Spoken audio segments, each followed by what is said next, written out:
Dito na tayo sa Quiapo Church. Siyempre, dito sa Quiapo. Pang-10 na natin itong simbahan. Nakikita mo na, siyempre, puno to. At mamaya rin, ilalabas ang mahal na pong Nazareno.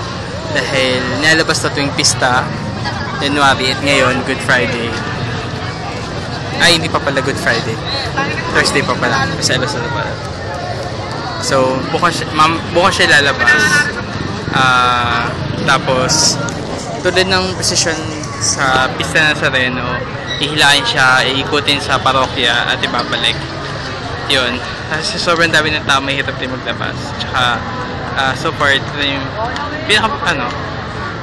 paborito kong simbahan ever since. Pero, madalang din ako makapunta, kaya masaya rin pagkakataon to na makapunta ulit. So, yun. Next stop, Santa Cruz. Sana samahan niyo po ako para makumpleto ang Visit Iglesia 2012. Again, have a blessed Holy Week to all.